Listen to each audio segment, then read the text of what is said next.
masonry jutting up from the rocky coast.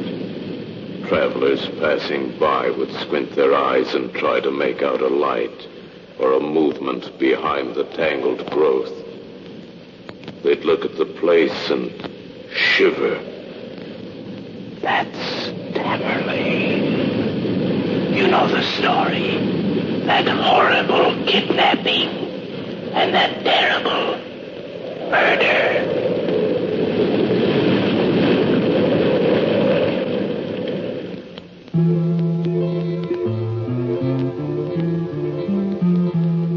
And that's the dramatic opening to another story by The Player, starring America's most versatile actor, Mr. Paul Frees, who will return after a few profitable moments with your announcer.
And here is The Player, Mr. Paul Frees. How do you do, ladies and gentlemen? This is The Player, welcoming you to our presentation of Murder at Tammerlane. Chris Bartlett sat at his typewriter in the Tribune office pounding out an uninteresting story about an appropriation by the state legislature. Across the room, the city editor lifted his head. Hey, Chris. Yes, boss, coming. Forget that claptrap and come over.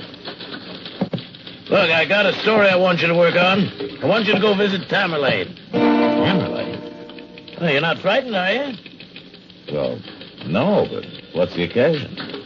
The old man's 75th birthday tomorrow, Chris. We ought to make the morning editions with a story. You know, there's still a $10,000 reward offered by the police for any information to the whereabouts of his daughter. Still good copy. Make it tonight, huh? Tonight? Gee, boss, it's after 5 now. By the time I get down there, it'll be dark. What kind of a hack reporter are you anyway? Go to the morgue and get all the info we have on the case. Then try to find out as many new angles as you can. Is the old man still pressing the search? What happened to his son? How does it feel to be 75? The usual stuff. Okay, boss. Tammerlane. Chris reviewed the information he found in the files at the newspaper morgue as he drove toward Tammerlane. Here was a decadent family, once prosperous. The Mawson millions had once been a byword. That money had built this castle-like structure high on the rocks at the seashore. And now Andrew Mawson was to be 75 years old. Funny old duck, with a liking for Edgar Allan Poe. Had most of Poe's first editions. Named his mansion after one of Poe's works. Tammerlane. Strange. Every newspaper in the country had covered the tragic kidnapping of lovely young Lenore Mawson 5 years before. It had incited the sympathy of millions because old Andrew Mawson was an invalid, never rising from his bed. What a tragic blow for an old man. Of course, there was Eldred Mawson, his son. Everyone knew what he was like. A wastrel, a gambler, a spoiled weakling. Chris fingered the clipping in his pocket. The $10,000 reward. And it still stood. Well, this was one of those mysteries that could just never be solved. He'd get what story he could and get out of the place. Chris turned up the winding road that led to Tammerlane. It was quite dark now, and the headlights of his car moved across the thick foliage like a great swaying searchlight. The car edged along the narrow, winding road. Suddenly, Chris jammed on his brakes. A fallen log blocked his passage. Chris gritted his teeth. He couldn't go back without a story. He climbed from his car and started toward the house on foot. He climbed the stairs. There were lights in the house. He could barely make them out behind the heavily draped windows. He paused for a minute before the heavy door. Something told him not to go in. And yet he lifted the heavy iron knocker. The sound echoed strangely through the house. Chris waited there. He glanced toward the sea. It was almost motionless. Suddenly, he wheeled around. A thin, gray-haired little servant in livery stood at the door. He had a blank, wide-eyed look. Yes? What do you want? My name's Chris Bartlett. I'm from the Tribune. Come to get a story about Mr. Mawson's 75th birthday? Oh, yes. Come in. The halls were dark and drafty. He is upstairs in bed. He has been there almost 10 years, you know. Cannot move. Is anyone else here in the house? Only his son, Eldred. You know about his daughter, Lenore, of course. Yes, of course. I will take you to him. They climbed slowly to the second landing. Suddenly a door flew open.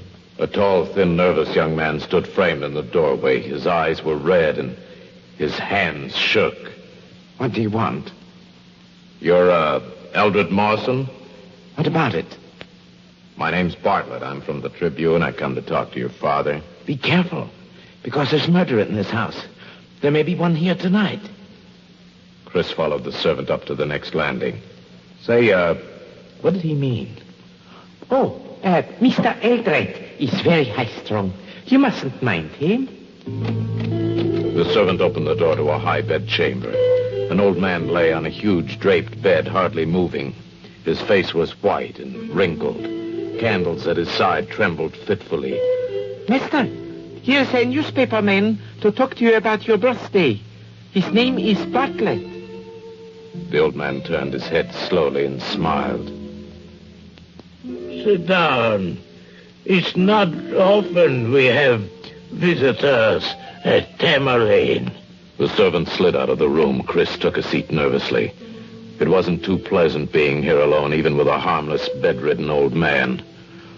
I'd almost forgotten my birthday tomorrow. When you have so much tragedy in your life, you forget pleasant things.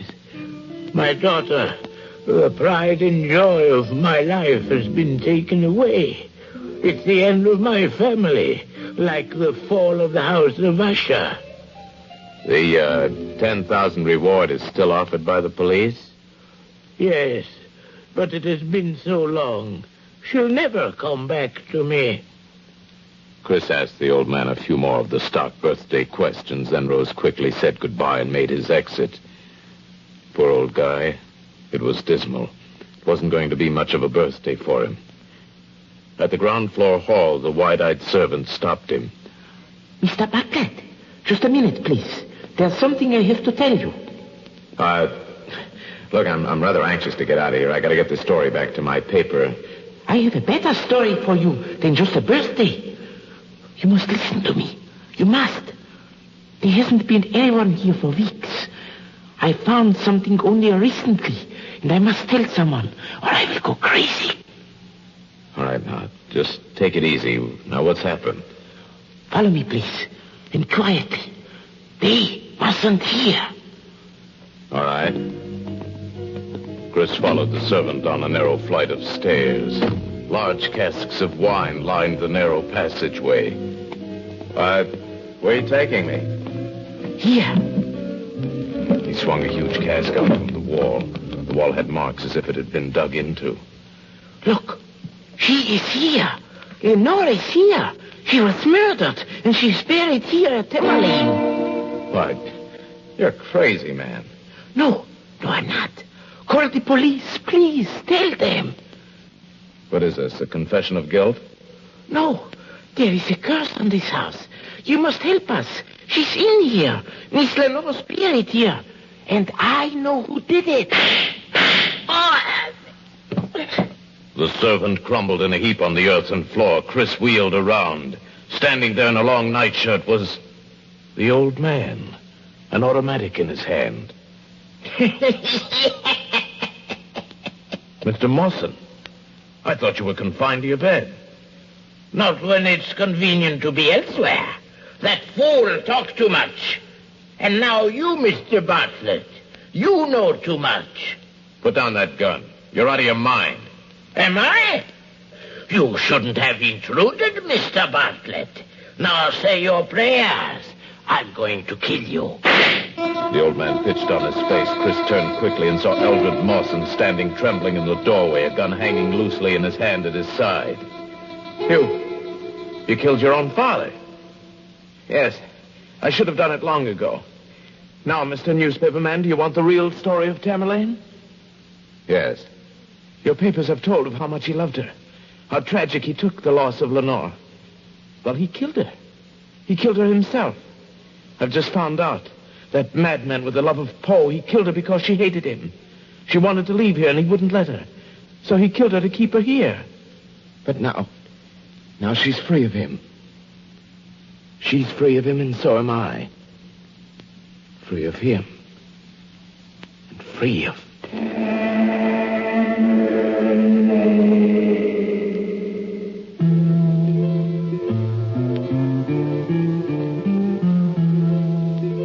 And that's the end of another story as told by The Player, your one-man theater, Paul Frees, who portrays all of the parts. Mr. Frees will return to the microphone after a brief message from your announcer.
Murder at Tammerlane was written by Jerry Lawrence and produced by Sam Kerner, with music composed and performed by Rami Idris.